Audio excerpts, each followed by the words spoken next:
నిరీక్షణ పేర్ హౌస్ మరియు సెంటర్ సంఘముల తరపున మహోన్నతుడైన యేసుక్రీస్తు నామములో మీ అందరికీ నా శుభములు.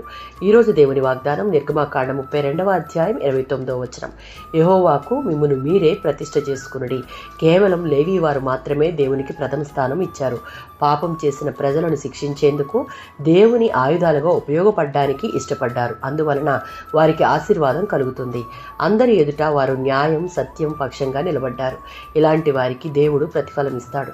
మోషే లేవీయులతో యెహోవాకు మిమ్ములను మీరు ప్రతిష్ఠ చేసుకునుడి అని వారికి బోధించుట ఇక్కడ మనం చూడవచ్చు. అనగా వారి జీవితాలలో దేవునికే ప్రథమ స్థానం ఇవ్వాలని అర్థం.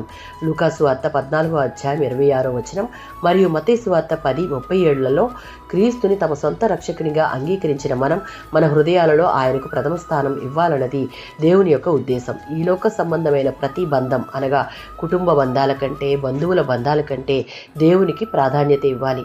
కుటుంబానికి పాపానికి స్వార్థానికి ధనానికి లేక మరి దేనికైనా ప్రథమ స్థానం ఇచ్చేవారు క్రీస్తును నిజంగా అనుసరించలేరు. కనుక రక్షించబడిన ప్రతి ఒక్కరూ మనలను మనం దేవునికి ప్రతిష్ఠ చేసుకుని దేవుడు కోరుకున్న రీతిలో పరిశుద్ధంగా పవిత్రంగా జీవించాలి. సామెతల గ్రంథం 21వ అధ్యాయం 3వ వచనం. ఈ విధంగా ప్రతిష్ఠించుకున్న వారు దేవుని దృష్టికి నీతి న్యాయములను అనుసరించి నడుచుకునేవారుగా ఉండాలి. ఆ విధంగా నడుచుకునుట అంటే దేవునికి బలులర్పించుట కంటే శ్రేష్టము అని వాక్యం సెలవిస్తుంది.